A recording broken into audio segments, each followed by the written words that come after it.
guys! So I decided to make a video today on what to pack in your hospital bag because my friend is expecting soon and I told her I would make her a list of what I actually used when I went to the hospital. And if you hear any noises or any toys being thrown, that's because Ratter is right over here. He's eating some of his snacks and playing. But let's go ahead and get into it. This is not in any order. I should have put it in order. I'm sorry. Apologize ahead of time. But it's just kind of random. And some of it, I will mention that, you know, like some of the stuff that our hospital offered. So maybe your hospital will offer it too. So you won't necessarily need to pack it. But we didn't really do a visit to our hospital. We visited it, but we didn't go through the whole tour that they take you on. So we didn't know exactly what they were going to have provided for us. So I kind of packed extra. And it was my first birth. So I just went overboard. But, you know, some of the stuff that I didn't use, I would still pack again because it's not that I wouldn't use it. It's just I didn't happen to use it that time. So anyways, let's get into it. I've talked long enough about that. So I have my little notepad here. That is my to-do list. Next. Let's see. Okay, very important. Phone charger. Buy an extra, pack it in the bag, have it ready. So you need your phone and your phone charger. And I was still taking online classes, so I needed to back my laptop. And I had to send emails to my professors and everything else like that. So phone charger, phone, laptop charger, very, very important. Let's see here. Comfortable shoes or slippers or socks with the little grips on the bottom or all of the above.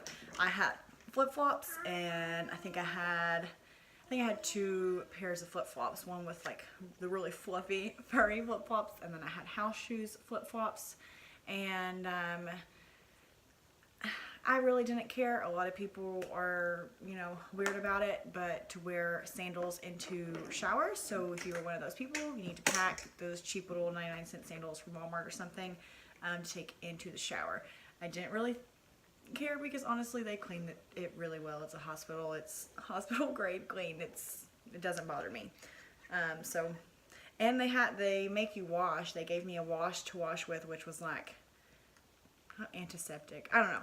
It was an antibacterial type of wash that you had to wash certain areas of your body with. So, I mean, I wasn't really concerned. That wash was like extremely strong that they make you use. I mean, don't make you, but they tell you you should use it. Alright, next. Comfortable clothes and baggy clothes. Unless you're super lucky, you're not going to go straight down to slim right after you have the baby. I still had a nice pooch, a big pooch. And I lived in my husband's sweatpants, so I took them. They were so comfortable, and I still wear them now. They're like the best things ever. So I brought his sweatpants, and I had like a loose fitting, really soft pants, kind of like, I don't know, just really soft material. It wasn't sweatpants, but just really soft, loose flowing, baggy. That's what you want. And I had PJ pants as well. So PJs, comfy clothes, an outfit you want to go home in. You know, you don't want them to be horrible looking clothes. People are going to be coming in and seeing you, but I had the sweatpants and then a nice nursing accessible blouse, especially my nightgown. I bought a nightgown that was nursing accessible. That way, if I needed to feed the baby, it was just always really easy. Let's see here. I brought one of my own bottle in case something went wrong with breastfeeding or whatever. So I brought one of whichever bottle I preferred that I wanted to try to use with Ryder, so I didn't have to use what they had if I didn't want to. I brought one of my, my own pacifier, even though the ones that they had were amazing, and that's the ones that he wanted. It was like a vanilla scented pacifier. So we used those, and I took as many as I could from the hospital. Chapstick for me. It was a must. I needed chapstick there. I don't know why. You just need chapstick. Lotion that is not harsh. So I used baby lotion that he's like a shea butter coconut something. It smells so good. I still use it. Yeah, he's teething, so he's biting his little thing, his banana. But a lotion that's not going to be super harsh because you're going to have your baby laying on you and different things like that. but lotion because your skin, if it was like mine, got really dry and your skin is expanding and then shrinking really fast. So you want to keep it nice and moisturized. I am a makeup girl, so bring your makeup if you are a makeup girl. If you don't care, don't bring it. When people came, I just wanted to have some makeup on, and for me, if I wake up and get some, even just concealer or whatever, you know, it makes me feel like I'm up and I'm being productive and I was doing something.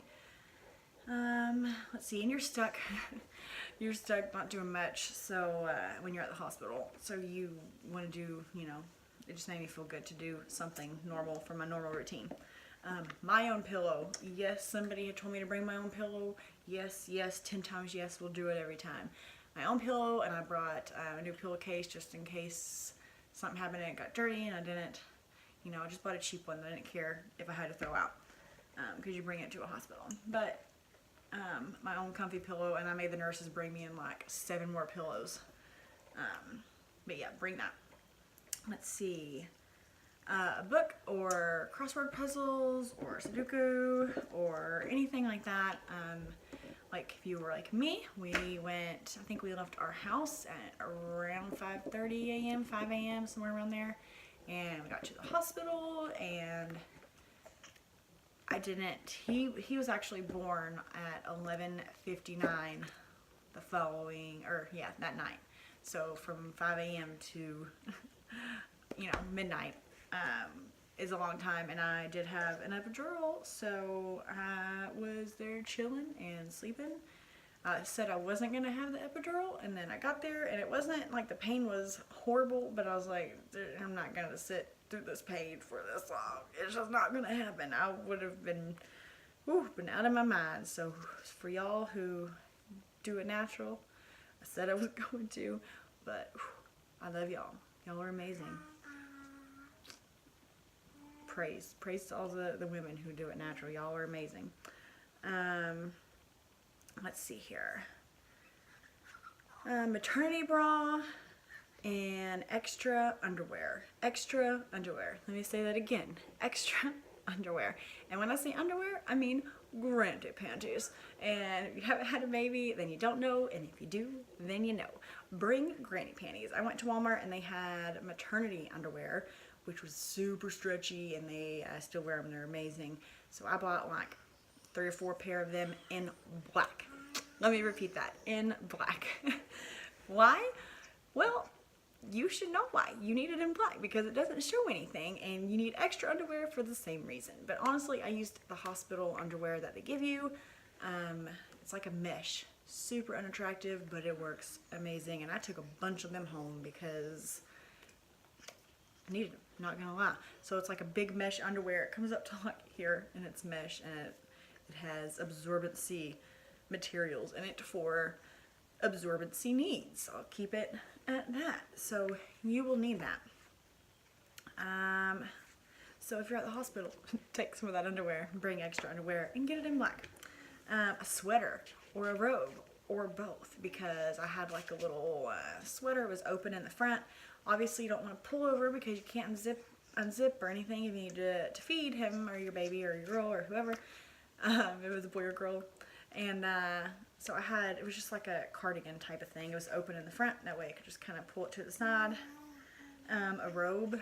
A lot of people bring a robe. I didn't have one. I just brought the cardigan and stuff. But those are really, I mean, some of these aren't necessarily like you're gonna die without them, but when you have them, it makes you feel so good. You're in a hospital for quite a while, and it just feels good to have some of your own comforts there with you. Pads and bra pads. Underwear pads and bra pads. You need the breastfeeding, like the absorbency pads, and you need the super duper, it goes to the front of your panties and to the back of your panties pads. I'm not joking. Our hospital had some, and the ones, yeah, you hear him talking. The ones that I brought, I think I used 1 or 2 of them, and the rest of the time I used theirs. Theirs was just a little bit wider. That was pretty much the only reason I used theirs. Theirs was wider when the ones I got were a little bit thinner. And the ones that I bought I thought were going to be, you know, huge and big enough, but theirs were just better. It made you feel more secure. I'll put it that way. I already said the flip-flops in the shower, your shower stuff, including toiletries, so toothbrush, toothpaste, deodorant, you know, if you want your own shampoo and body wash, all of that. Let's see, okay, stuff for the baby, yeah. I packed like 4 outfits, 5 outfits maybe. I used one. I didn't dress him the entire time we were at the hospital because he is swaddled. Your baby will be swaddled the entire time they're at the hospital. If you want to dress your baby, you can, but the nurses are coming in and out and taking your baby and checking. Yeah. Here, hold on a second. But the nurse is coming in and out, and they're taking your baby in and out to do different tests or shots or this or that, or for boys, if you decide to circumcise, circumcisions, all the different things that's going on. They're taking your baby in and out and in and out. So they're going to be undressing him and all the time. It just wasn't practical to be dressing him all the days that we were there. So we dressed him when we left, and like the whole day, I think. So, you know, we left. We were told we were going to leave early and didn't. So he was dressed for that day. So really, practically, I would say pack 1 outfit, but if it gets messy, then you need another. So I would say pack 3, and then you can decide there which one you want to use. Like I said, swaddle blankets. If you want your own swaddle blankets, bring your own swaddle blankets. I actually really liked the hospital ones. It just kept wrapped tighter than the ones that I had for some reason. I don't know why. Maybe because theirs are, I don't know, wash more. I have no idea. Like, 'cause ours were new, but I used their blankets the whole time we were there because it just kept him nice and snug. But if you want your own swaddle blankets, bring some of those. Obviously, your car seat needs to be in the car and ready to go. I would say bring hair ties or a headband for you because you're going to need it. If you wear contacts, you need your contacts, case, solution, glasses, all that stuff. And I think that's pretty much about it. Oh, a sleep mask. That was very important because I had family and, you know, my husband and my mom and his mom and everybody else come in and out. And when that whole time, you know, when we got there at 5 or 6 a.m. till before I started pushing, I was sleeping. I was tired and I was hungry, and the only way I was going to get past the hunger was sleeping. So I would say bring a sleep mask because I used it and I really liked it. And depending on what time you give birth, if you are tired and you need to sleep and it's bright as day, even though you close the shades, a sleep mask just helps sometimes. So that was about it. And also another important thing was I mentioned swaddle blankets, but I did forget to mention a regular baby blanket. So depending on what time of the year, I guess it's going to kind of depend on the thickness of the baby blanket, but they have trouble controlling their body temperature, so you are definitely going to need a baby blanket to bring with you to keep your baby nice and warm in case he gets cold. Okay, I had to come back really quick because I did forget a couple of important things. So our hospital provided a lot of different things, but they provided diapers, wipes, all that stuff. But if you want your own specific diapers, bring diapers. I wanted to bring some extra wipes just in case, which we didn't use any of it. We used all the hospital stuff. And the hospital also provided something called, ooh, I'm moving the camera. Sorry, y'all. Something called tux pads. Girls, y'all know what it is. I guess you just get it in the first aid section at Walmart or anything like that. But our hospital provided those. So after we left the hospital, I took an extra thing of theirs, but I went out and bought some more. So if your hospital doesn't provide it or you're not for sure, go out and get them. They're called tux pads. They're just little like rounds, and it has, I don't know what it has soaked up in it, but it basically helps soothe sore areas. After giving birth, you just stick them, or we did, down on the pad and in your underwear, and you stick them on that, and it helped. But that's how they told me to use them. So I don't know if I did it wrong. I'm sorry, but that's how the nurses there told me to use them, and it helped a lot.